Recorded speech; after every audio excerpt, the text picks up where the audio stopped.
আমাদের জীবনে বিভিন্ন ঘটনা ঘটেই থাকে, কিন্তু আমাদের যুক্তিবাদী মন সবকিছু মেনে নিতে চায় না। খুঁটিয়ে যেচে পরখ করে তবেই আমাদের বিশ্বাস হয়। রামচন্দ্রপুরের অর্ণবেরও এই যুক্তিবাদের মন একটি ঘটনায় ভেঙে গিয়েছিল। চলুন সেই ঘটনাটি আজ শুনি।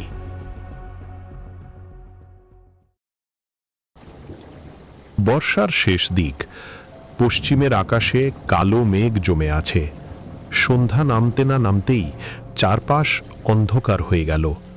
ছোট্ট গ্রাম রামচন্দ্রপুরের মানুষজন তখন ঘরের দরজা জানালা বন্ধ করে দিয়েছে, কারণ গ্রামের এক প্রান্তে ছিল একটি পুরনো বটগাছ, যাকে সবাই কালো বটগাছ বলে ডাকত। লোকমুখে প্রচলিত ছিল সূর্য ডোবার পর ওই গাছের কাছে গেলে অদ্ভুত সব ঘটনা ঘটে। কেউ বলতো কান্নার শব্দ শোনা যায়, কেউ বলতো সাদা কাপড় পরা এক ছায়ামূর্তি গাছের ডালে বসে থাকে। গ্রামের তরুণদের মধ্যে সবচেয়ে সাহসী ছিল অর্ণব। সে এসব ভূতের গল্পে বিশ্বাস করত না। তার ধারণা ছিল মানুষ অন্ধকারে ভয় পেয়ে নানা কিছু কল্পনা করে।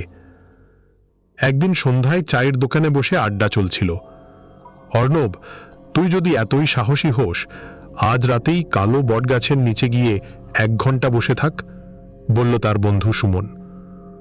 অর্ণব হেসে বলল, এতেই যদি প্রমাণ হয় ভূত নেই, তাহলে আজই যাব। দোকানের সবাই অবাক হয়ে গেল।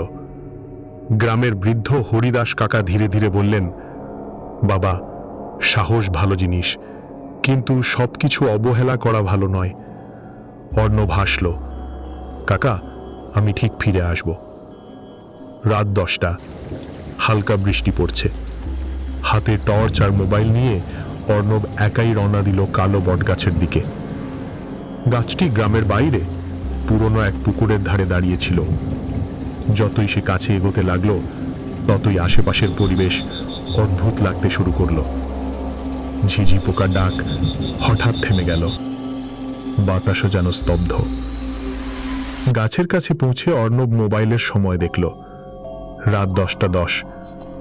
সে গাছের নিচে বসে পড়ল। প্রথম 15 মিনিট কোনো অস্বাভাবিক ঘটনা ঘটল না। দেখেছ, সবই গুজব, নিজের মনে বলল সে। ঠিক তখনই দূরে কোথাও থেকে একটা মৃদু কান্নার শব্দ ভেসে এলো। অর্ণব চমকে উঠল। সে টর্চের আলো চারদিকে ফেলল। কেউ নেই। কান্নার শব্দ আবার শোনা গেল, এইবার একটু স্পষ্ট। মনে হলো যেন কোনো মেয়ে কাঁদছে। অর্ণব নিজেকে শক্ত করল। হয়তো কোনো প্রাণীর আওয়াজ, সে ভাবল। কিন্তু কয়েক সেকেন্ড পরই কান্নার শব্দ একেবারে তার পেছন থেকে ভেসে এলো। সে দ্রুত ঘুরে দাঁড়ালো। কেউ নেই। তবুও তার শরীরের লোম খাড়া হয়ে গেল।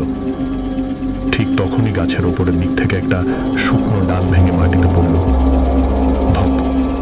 অর্ণব চমকে উঠল। বৃষ্টির ফোঁটা বাড়তে শুরু করেছে। সে গাছের ডালের দিকে তাকালো, আর তখনই দেখল একটা সাদা অবয়ব গাছের মোটা ডালের ওপর বসে আছে। মাথা নিচু, লম্বা চুল ঝুলে আছে। অর্ণবের বুক ধড়ফড় করতে লাগলো। সে টর্চের আলো ফেলল। আলো পড়তেই অবয়বটা মিলিয়ে গেল। না, এটা চোখের ভুল, নিজেকে বোঝানোর চেষ্টা করল সে। কিন্তু তার কণ্ঠস্বর কাঁপছিল। হঠাৎ তার মোবাইলের নেটওয়ার্ক চলে গেল। স্ক্রিনে শুধু নো সার্ভিস লেখা দেখা গেল। এলাকাটায় সাধারণত নেটওয়ার্ক সমস্যা হতো না। এবার অর্ণব সত্যি অস্বস্তি অনুভব করতে লাগলো। ঠিক তখনই পুকুরের দিক থেকে ছপ ছপ শব্দ আসতে লাগলো, যেন কেউ জলের মধ্যে হাঁটছে। সে টর্চ নিয়ে পুকুরের দিকে এগোলো। পুকুরের জল একেবারে স্থির, কেউ নেই। কিন্তু শব্দ এখনো হচ্ছে, আরো কাছে, আরো স্পষ্ট। হঠাৎ পুকুরের মাঝখান থেকে একটা হাত ভেসে উঠল। অর্ণব আতঙ্কে পিছিয়ে গেল। হাতটা কয়েক সেকেন্ড দেখা গেল, তারপর আবার জলের নিচে চলে গেল। সে আর দাঁড়িয়ে থাকতে পারল না। দৌড়ে গাছের দিক থেকে সরে আসতে লাগলো।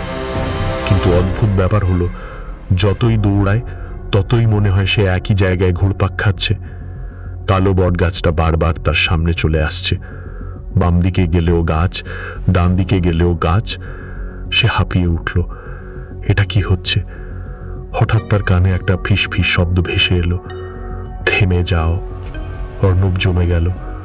চারপাশে কেউ নেই। আবার সেই কণ্ঠস্বর, থেমে যাও। এবার একেবারে তার কানের কাছে। সে চিৎকার করে উঠল, কে? শুধু ঠান্ডা বাতাস। তারপর সে দেখল গাছের নিচে একটা ছোট্ট মেয়ে দাঁড়িয়ে আছে। সাদা পোশাক, মুখ দেখা যাচ্ছে না। মেয়েটি ধীরে ধীরে মাথা তুলল। তার চোখ দুটো সম্পূর্ণ কালো, একটুও সাদা অংশ নেই। অর্ণবের বুকের রক্ত যেন হিম হয়ে গেল। মেয়েটি ধীরে ধীরে বলল, আমাকে খুঁজে দাও। কি? আমাকে খুঁজে দাও। তারপর হঠাৎ পুরো শরীরটা অন্ধকারে মিলিয়ে গেল। অর্ণব কিছুক্ষণ স্থির দাঁড়িয়ে রইল।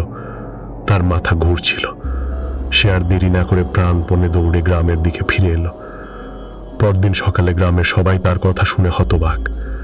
হরিদাস কাকা দীর্ঘশ্বাস ফেলে বললেন, মনে হয় তুই ওকে দেখেছিস। কাকে? প্রায় 50 বছর আগে গ্রামের এক মেয়ে নিখোঁজ হয়েছিল। নাম ছিল মেঘলা। অর্ণব মন দিয়ে শুনতে লাগলো। এক বর্ষা রাতে সে বাড়ি ফেরেনি। পরে সবাই খুঁজেছিল, কিন্তু তার কোনো খোঁজ পাওয়া যায়নি। তাহলে তারপর থেকে ওই বটগাছের কাছে অদ্ভুত ঘটনা ঘটতে শুরু করে। অর্ণবের মনে পড়ল মেয়েটির কথা, আমাকে খুঁজে দাও। সেই দিনই সে সিদ্ধান্ত নিল রহস্যের শেষ পর্যন্ত যাবে। কয়েকজন বন্ধুকে নিয়ে সে পুরনো নথিপত্র খুঁজতে শুরু করলো। অনেক খোঁজাখুঁজির পর তারা জানতে পারলো মেঘলা শেষবার দেখা গিয়েছিল ওই পুকুরের ধারে, কিন্তু এরপর আর কেউ তাকে দেখেনি। অর্ণবের মনে সন্দেহ জাগল। তারা পুকুরের চারপাশ খুঁটিয়ে দেখতে লাগলো। 2 দিন পর এক আশ্চর্য ঘটনা ঘটল। পুকুরের পাশে মাটির নিচে একটি মরিচা ধরা লকেট পাওয়া গেল। লকেটের ভেতরে একটি ছোট্ট ছবি, পেছনে লেখা মেঘলা। গ্রামের বৃদ্ধরা লকেট দেখে নিশ্চিত হলেন এটা সত্যিই মেঘলার। এরপর খবর দেওয়া হলো প্রশাসনকে। পুকুরের একাংশ খনন করা শুরু হলো। কয়েক ঘন্টা পর শ্রমিকরা কিছু হাড়গোড় উদ্ধার করল। পরীক্ষা করে জানা গেল সেগুলো বহু বছর আগের মানুষের দেহাবশেষ। গ্রাম জুড়ে শোরগোল পড়ে গেল। অবশেষে মেঘলার দেহাবশেষ সৎকার করা হলো। সারা গ্রাম উপস্থিত ছিল। সেদিন সন্ধ্যায় হরিদাস কাকা বললেন, আজ হয়তো তার আত্মা শান্তি পাবে। সেই রাতে অর্ণব আবার স্বপ্ন দেখল। সে দাঁড়িয়ে আছে কালো বটগাছের সামনে। গাছের নিচে সেই মেয়েটি দাঁড়িয়ে, কিন্তু এবার তার চোখ স্বাভাবিক, মুখে মৃদু হাসি। সে বলল, ধন্যবাদ। তারপর ধীরে ধীরে কুয়াশার মধ্যে মিলিয়ে গেল। পরদিন সকালে অর্ণব ঘুম থেকে উঠে অবাক হয়ে গেল। তার বালিশের পাশে একটি শুকনো সাদা ফুল রাখা। সে নিশ্চিত ছিল রাতে ঘরে কোনো ফুল ছিল না। ফুলটা হাতে নিয়ে সে জানালার বাইরে তাকালো। দূরে কালো বটগাছটা দেখা যাচ্ছে। কিন্তু আশ্চর্যভাবে এত বছর পর প্রথমবার গ্রামের মানুষ বলল, সেই রাতের পর আর কখনো বটগাছের দিক থেকে কান্নার শব্দ শোনা যায়নি, আর কেউ কোনো সাদা ছায়াও দেখেনি। তবু আজও বর্ষার অন্ধকার রাতে গ্রামের প্রবীণরা নতুন প্রজন্মকে একটা কথা বলে, যদি কখনো কালো বটগাছের পাশ দিয়ে যাও আর কেউ ফিস ফিস করে তোমার নাম ধরে ডাকে, পেছনে ফিরে তাকিও না। কারণ সবাই বিশ্বাস করে মেঘলা শান্তি পেলেও বটগাছের ছায়ায় হয়তো এখনো অন্য কেউ অপেক্ষা করে আছে, আর সে কে তা আজও কেউ জানে না।